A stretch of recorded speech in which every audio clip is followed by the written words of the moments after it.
We chew the fat and give our gut reactions on all things pop culture, film, TV and theatre. We talk to legends in the creative industry and those on the rise. We game old school. We support independent creatives. Got a project? Tell us about it. Get in touch. We do all of this, and a whole lot more. Like, subscribe, get involved. Join Lance Steen, Anthony Nielsen, and the Outcasts Creative.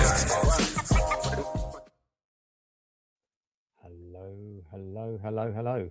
Well, boy, have I just had one hell of a journey to Salisbury and back. So people will know that this has been scheduled on my channel for a couple of months, because when I was down in Salisbury, I think it was towards the end of February, I picked up a flyer for this play called the Spitfire Girls. And as people will know, I'm a massive World War II guy, and I'm also a playwright and a theatre director. So I'm very interested in theatre. I'm particularly interested in supporting new theatre. I've not done loads of theatre reviews on the channel, but I have done them before, and so I was very interested in seeing Spitfire Girls. And my friend Lulu, who lives down that way, I just said to her, well, you know, why don't we arrange to go and see this? I'll come down and come back the same day to keep it cheap, and we'll go to a matinee if they have one. And fortunately they did. They had a matinee today. So let's get into it. Spitfire Girls at Salisbury Playhouse, supported by Wiltshire Creative. It's part of a UK tour, so it's possible that the play will come near you. It's on at the venue until this Saturday, so you only got until this Saturday to see it. A couple more days. I don't know if there's a matinee on Saturday, but I'm sure there probably is. And it starts off, the play starts off in what is the present day for the timeline of the narrative. It starts off on New Year's Eve 1959, as you can read in the blurb here. And the landlady, a rather sort of harassed landlady, kind of is getting ready to open her pub on a dark and stormy night. It's raining heavily outside. A local customer turns up early. She's kind of frustrated with him, doesn't particularly want to see him. And then also her sister arrives, and we flash back in time to the 1940s, and these two sisters are talking about joining the ATA. Well, what is the ATA? So for those people that don't know about the ATA in World War II, it was the Airport Transport Auxiliary. It was a civilian organization basically set up at the start of World War II because they started running out of pilots, and they needed people to not just do the ground crew stuff. This is for like delivering the mail, air ambulance work, delivering supplies, non-combat operational duties, which also involved flying. And the ATA employed several hundred individuals. In fact, I think several thousand individuals by the time it got going. And they also employed several women. And then there were also several female pilots. They were allowed basically to use ferry aircraft. They were known as the ATA Girls, and they had quite high they had quite a high profile in the press. They would be photographed, and they would appear on the cover of like Post magazine, which was a sort of a propaganda thing.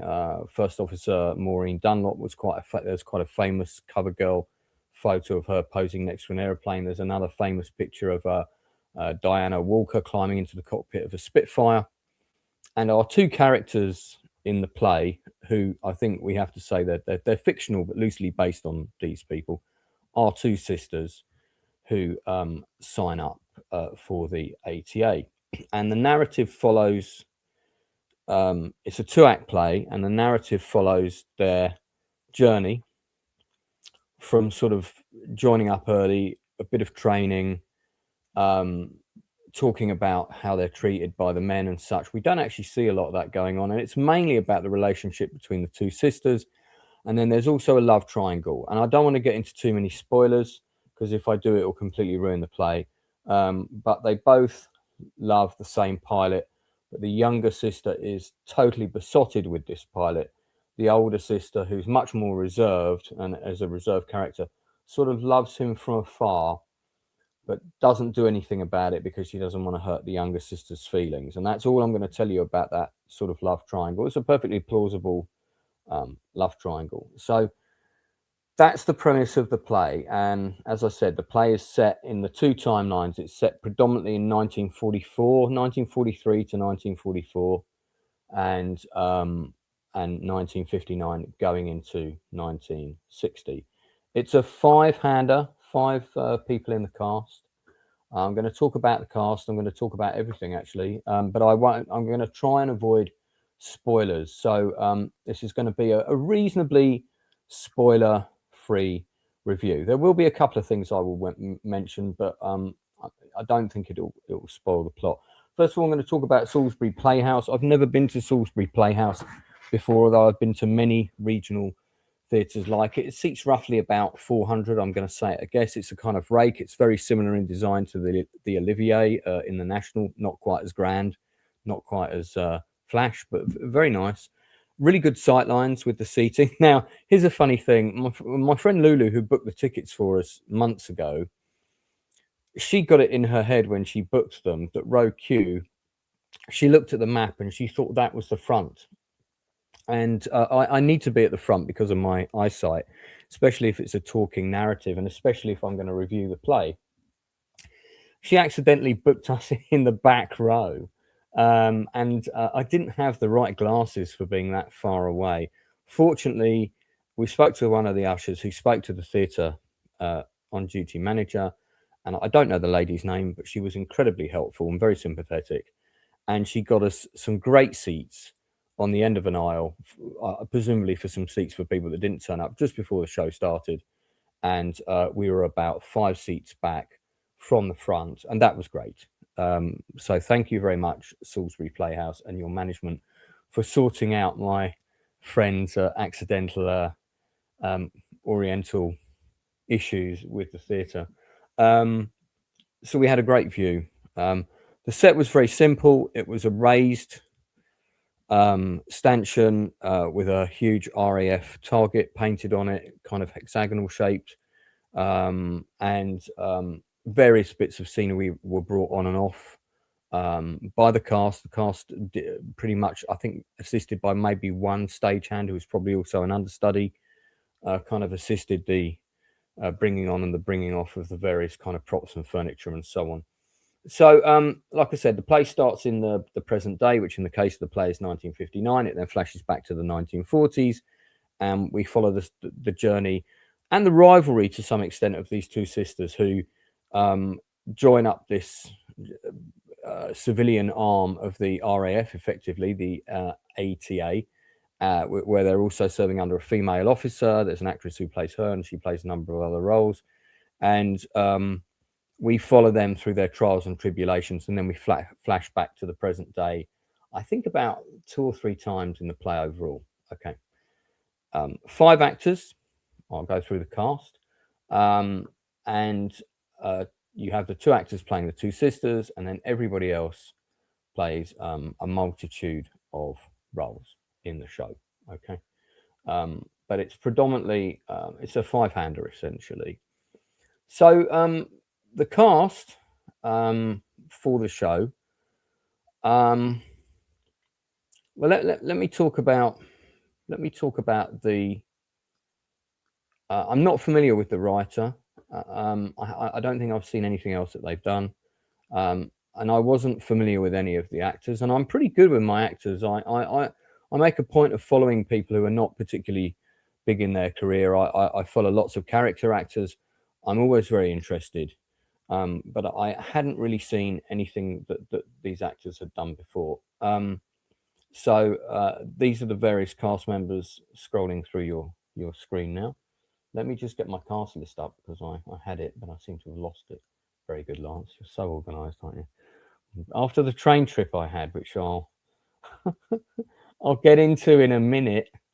Yeah, I had a really entertaining time getting to Salisbury today. Do you know why? Because the entire network of the southern train, and not just southeast trains, but the entire network of the trains in the south, their radio network went down. Why? Well, probably because it was hacked, I'm guessing.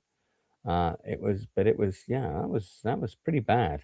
So yeah, I was not impressed, and I nearly didn't make it. Nearly didn't make it.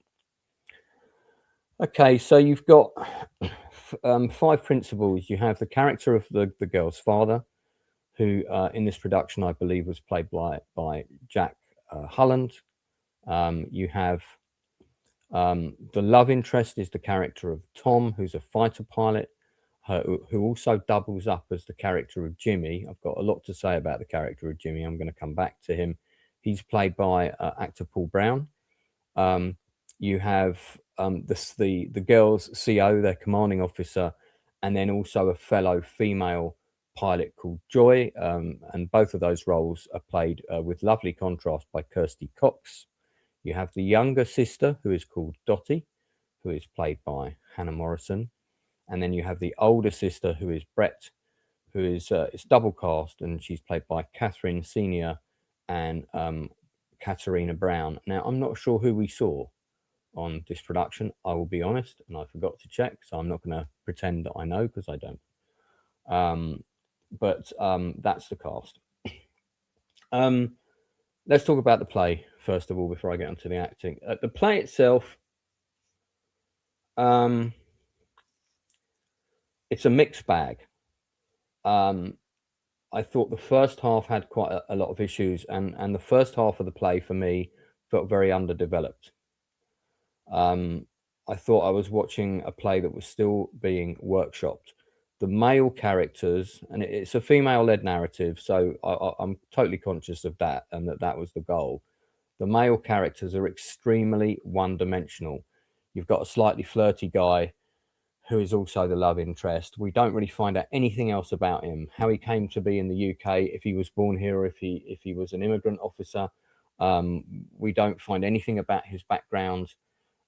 There's almost no dialogue for him to do much with his character. He's very well played by Paul Brown, and I thought Paul Brown was a great actor in both the parts that he played. But that character is sorely underwritten. You've got the character of the father, who's got a bit of nuance as the show goes on, but is basically a grumpy dad and wants the girls back on the farm. Now, we kind of realize later that he wants the girls back on the farm because he doesn't want to lose them, because he's been through World War I himself. He clearly suffers from PTSD, or shell shock, as it was known then. But none of that is really explored. And again, he doesn't really have much to work with there. The actor does a good job, particularly in his last scene and his last speech. So compliments to Jack Hullard. I was quite engaged with his final speech. The two characters that Kirsty Cox plays, Joy and the CO, one of them is Scottish, the other one is a sort of posh middle class officer class woman. Both brilliantly done, really nice contrast, extremely believable. The officer's kind of prim and proper, but also sympathetic. I liked her character. She did a lot with her. Character of Joy, who is a sort of happy-go-lucky girl who likes to get drunk. She also did quite a lot with her, and that character, again, written fairly one-dimensionally. The characters that get the meat of the dialogue, and as they should, are the two sisters. They're sort of contrasting. The character of Bet is sort of reserved and conservative, and the older sister, and trying to look after the younger sister whilst also not being undermined by her, because she doesn't have her confidence, whereas the younger sister, Dottie, is far more gregarious. She's far more outgoing. She's got more confidence. She's sort of more adventurous, and she turns out to be the far better pilot. And this is where the two sisters clash, and that's where a lot of the drama comes from. And then there's an underlying tension that the older sister actually also loves the guy that she intends to marry. So those are your various narratives. There's also conflict between the daughters and the father about whether or not they should go back to work on the farm. And there's some good twists in the second half. I did see the twist coming, but I still thought it was good. I don't want to say what. But I just thought the first half of the show was not as engaging as it could have been. And then there was okay, so let's talk about the character of Jimmy. So the character of Jimmy, who's also played by Paul Brown, is kind of he's either a civilian pilot or he's a civilian maintenance guy. He never talks about his flying missions. He basically seems to be there to apologize for the women that when the women are talking about being treated as second-class citizens in their job, which their jobs which are normally done by men, which of course they were in the 1940s, and this is how it was. And we know the culture was very different back then, and we know feminism, wasn't really where it is now, and equality and all of that didn't exist. So all of these things we know. It's not like we don't know these things, but he's a buffer for those points being made, and then he finds himself sort of meekly apologizing to the ladies on the behalf of men, effectively, and that dialogue sticks out like a sore thumb, and it really doesn't work. And the actor sort of does his best with it, but that dialogue caused quite a few winces from the audience, and not from the men in the audience, because it was predominantly a female audience, and it was an older generation female audience, and they didn't like it. And I also heard them talking about it in the interval. When I go and see plays, I always listen to people in the interval, what they're talking about. I'm very quiet, and I go around and I eavesdrop, and I did the same when I was waiting for my friend to come out of the bathroom, and I was listening to the comments, and comments about that were made frequently by various people, and I also didn't like that. Now that said, there were some good lines in the show. There is some interesting stuff. There's a lot of fun interaction with the characters, but I just felt that the sort of social messaging in the play, the more it was stamped in the play, the weaker it became, and it felt very forced and kind of uncomfortable. And I don't think that the play was successful in selling that message. The second half of the play really redeems it, because the second half of the play has a much more powerful. The first half has a really good emotional ending. The first half ends with a really good emotional punch, and the actress who gives us that punch, who's the actress who plays Dottie, Hannah Morrison, superb job with the end of Act One, really good job. And then that also makes her performance at the beginning of the play, which I found a little bit odd. I was like, what is she going for here? It made sense later. It made sense in Act Two, and it kind of made sense towards the end of Act One, and I kind of saw what was going on with it. So Hannah Morrison, really good job. Now, the actress I saw in the role of Bet, whether it was Catherine or whether it's Catriona, really reminded me of Joyce Grenfell, like a younger Joyce Grenfell. She's kind of trying to be the sensible one. Joyce Grenfell always kind of played these sensible but sort of flawed characters who were always trying to please others. That was very much Grenfell's niche. And this lady really reminded me of Joyce Grenfell and the kind of characters that she played, and she kind of had a bit of her look, which was that sort of classic old school actress from the black and white movies, which really worked, by the way, for the play.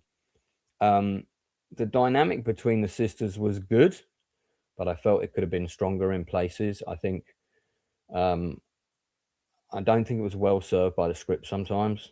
And there were some things in the script for me which didn't work. There was some slightly modern toilet humor which didn't work. I mean, people in the 1940s behaved and spoke very differently. And I get that there's a fine line to be struck between presenting something in a slightly modernized context that people are going to laugh and enjoy as a piece of entertainment, versus historical accuracy, which is something else I'll come on to in a second. And I get that that's a very fine line to walk, and sometimes you have to put the modern humor in to sort of sell the story. I don't think that always worked with this show, and some of those lines, again, a bit like the social messaging in the play, kind of really stuck out for me. But the cast did really well with what they had. The set design is functional, but okay, so here was a really weird thing, and I've got to call the director out on this one.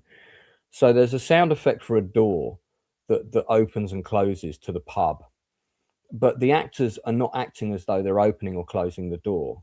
but we are hearing the sound effect of the door being opened and then the door being shut, and it kind of the lock mechanism and stuff. But the actors just come on and wait for the sound effect and then walk through it, or the sound effect goes and then it just looks really weird. Either have the sound effect on and have the actors act like they're opening the door synced up with the sound effect, which is not that hard to do. I've done it in loads of plays. Or don't have the sound effect for the door at all and just let the actors walk in and out. You don't need it. It's not providing any dramatic function. You don't have a door on set. You don't even have a doorway. We're just imagining that there's a door there. We don't need the sound effect. So to be honest, I would get rid of that sound effect altogether and just let the actors walk on and walk off, so that they don't have to worry about doing the thing with the door. But having it there without them physically miming opening the door, it just looks really odd. So that was just a little thing that really bugged me. The sound effect and lighting design for the play I thought was superb. I thought the sound design really added a kind of a creepy, ethereal, and I picked up on that very early on, dimension to the show. It really enhanced the production because the set is very minimal. It's functional. That's all it is. But the sound design and the lighting really added something. And I noticed a lot of things that they did with the sound and lighting to sort of suggest or underscore the presence of people in certain scenes and what their presence meant. And I picked up on that quite early on, and that was very subtle but very clever. The sort of thing that if you're a theatre person, you might spot and read some things into it. Really well done. So my compliments to the sound design and the lighting design. I've looked for those names online. I don't have a program. I really should have grabbed one. I don't have it to hand, so I can't see their names, and I also can't see them. I can't see a full cast and crew list on the. Hang on a minute. Let's get on the. I've been looking and I can't see a full cast and crew list. I've got a cast list, but I haven't got any other. This could be because my machine is new and it's blocking a lot of stuff and I haven't set up certain things, so that might be why. But anyway, credit to the team. But I think some of the direction needed tightening up on the show here and there. Okay. In terms of the characters and the actors, for me, the strongest actor in the show, probably, especially once I'd seen the whole play and kind of understood everything that was going on with the show, would be the actress who played Dottie, who is seen in the still. She's with the red hair in the stills. They've both got red hair, haven't they? On the left here, the younger sister. So, and I think, to be fair, she also had the meatiest role. She had the most emotional scenes. She had to break down and cry. She had to show a lot of anger. So the actress really got to show her range. A lot of the other actors didn't have a lot to do. The dad had to come on and kind of be a mean dad and then go off again. The boyfriend had to kind of come on and be flirty and cool. He had some layers in some scenes, but he didn't have a lot to do. So I think the two sisters were quite well served by the script. I think all the other characters, except for maybe the CO, were fairly underserved by the script. But the actors did a good job with what they had. Everybody else in the play was pretty strong, but I think there's room for more. There's room for more nuance. There's room for more gravitas. There's room for more power. There's room for more timing. But I wasn't watching the play and going, "Oh my God, that person's terrible," or anything like that. These guys did throw themselves into it, and you could tell that it felt to me like the cast got on. There's always a different energy when the cast have not got on. This felt like a cast that were all pulling in the same direction. So, yeah. So it was, casting wise, it was pretty good. Darth, I'm not sure about that. It's based on the personnel of the ATA, which is the Airport Air Transport Auxiliary, and they were civilian ground crews pilots, and they had 168 female pilots. So it's quite a lot of female pilots. I talk about historical accuracy in the show.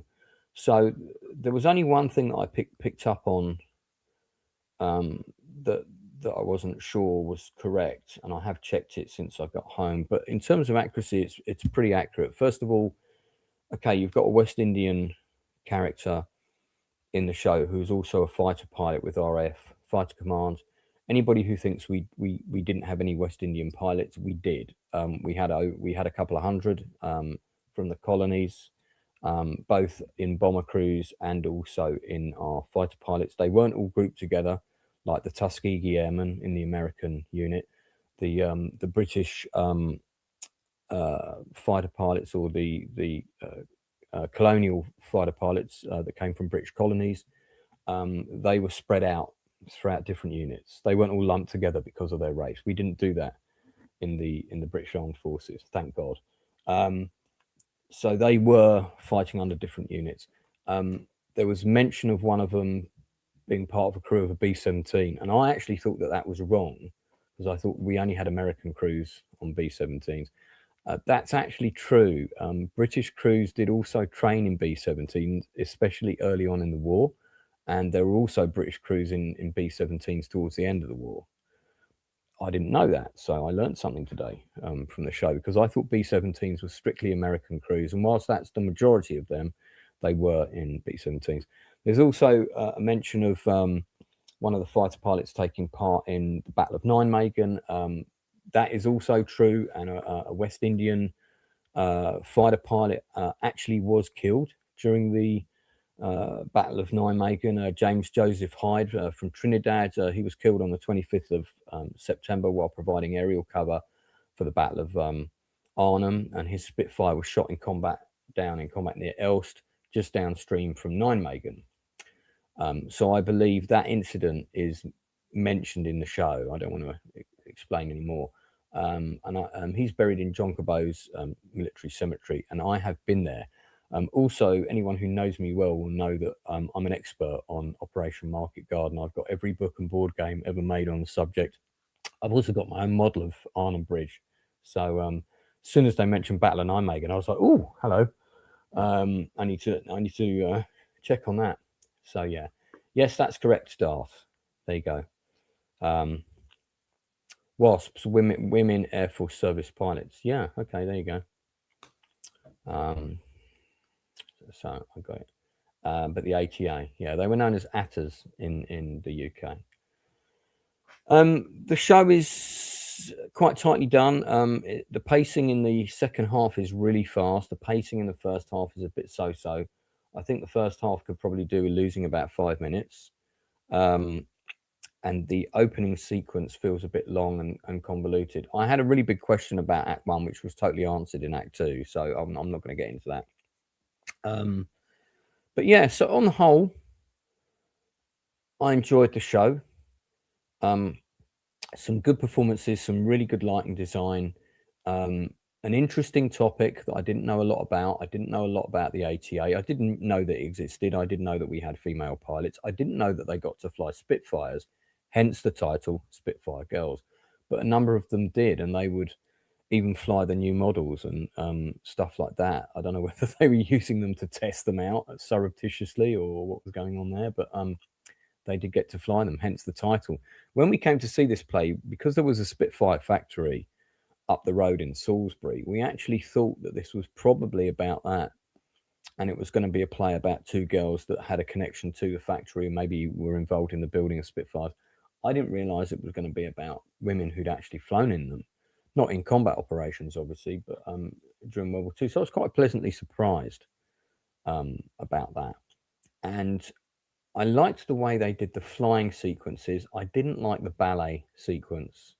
There's a ballet sequence in the play which is sort of supposed to represent flying, and then there are other sequences that represent flying. The other sequences were much better. The ballet sequence kind of didn't work for me, and it really stuck out like a sore thumb. And again, that was something else I heard people talking about outside of the theatre after the show was finished.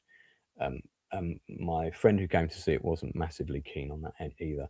Big shout out to Lulu for organising the trip today, because if we hadn't have booked this a couple of months ago, I wouldn't have made it for various reasons. I'm glad I was able to get down. It was good to get out of the house with everything that's happened recently. If I had to rate this, well, I should, because I'm reviewing it. Rating this out of 5, I would probably give it 3 stars. The play is worth watching, with some very commendable performances and other production aspects.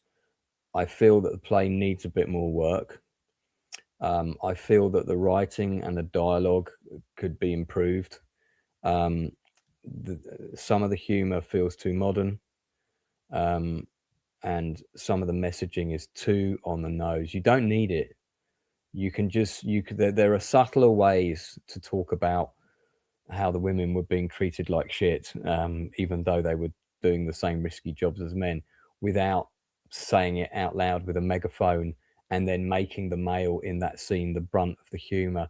That is shooting really low, and I thought that weakened the message of the play substantially, and those scenes for me just didn't work. But there is a lot of stuff about the play that does work, and the relationship between the 2 sisters is really interesting. The love triangle is really interesting. I feel that could have been explored a bit more. I would have liked a bit more conflict there, but there's some stuff going on. The stuff with the dad is okay, and he has a nice little speech. I felt like he needed a bit more for his character. We could have had less dialogue with the banter with the character of Joy, who's really well played, but doesn't really add much to the show, to be honest. And nor does the other character of Jimmy. Again, he's there just to be the brunt of the girl's humor. To be honest, he doesn't really add much to the show. So you could cut down their dialogue and have a bit more about what's going on with the dad behind the scenes and his PTSD. And it doesn't need to be a lot, just 4 or 5 lines, but just something a bit more for him to play with. I think a bit more with the boyfriend would be nice, just to make him a bit more of a fully fleshed character, other than he's just the cool boyfriend. So for me, there was some stuff that was missing, but it had, as I said, it had a lot of commendable things. But it's a 3 out of 5 for me. It was worth seeing. There's room for improvement. I think the cast did a good job, and they elevated the material, which in places needed it, frankly, and compliments to them for doing that. But that said, it's also a very interesting subject. I think it's really good that the writer explored this topic.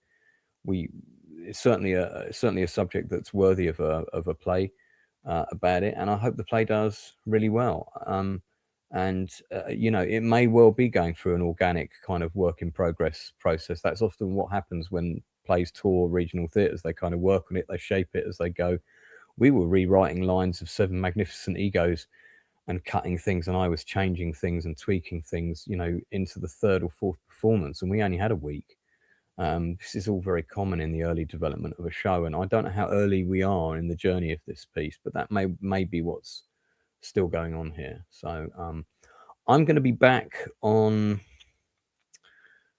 next week. I've got 2 industry interviews. We've got an industry interview next week on Wednesday. I've got actor, producer, director Mark A.C. Jones coming in to talk to me about his latest independent film. I've got a couple of trance DJs coming in the next couple of weeks. I've also got a special effects miniatures model maker coming in. That's going to be really interesting. We've also got the guy behind Star Trek Axnar. That's going to be really interesting. So I've got quite a few interesting guests lined up for the next couple of weeks. Don't forget, if you are a creative who's got a project, so you might be a writer who's doing their first book, or you might be someone who's got a board game on Kickstarter or whatever. If it's a creative project, if you're a creative and you've got something that I can see, get in touch with me via the Outcast Creative Facebook page. And if it's something I would like to push and help promote, because that is the purpose of this channel, we are here to support independent creatives and encourage them wherever ever possible. Yes, we do some reviews and we try and be as constructive as we can, but the primary purpose of the channel is to support creatives and interview them and kind of share that knowledge and talk about the creative process, whether it's writing a play or writing a book or directing a film or whatever that may be. So it would be great to hear from you, and maybe we can get you on. Yeah, so in any event, I am going to shoot off now because I've got to get to bed. But thank you very much for joining us, and I will see you all in a few days.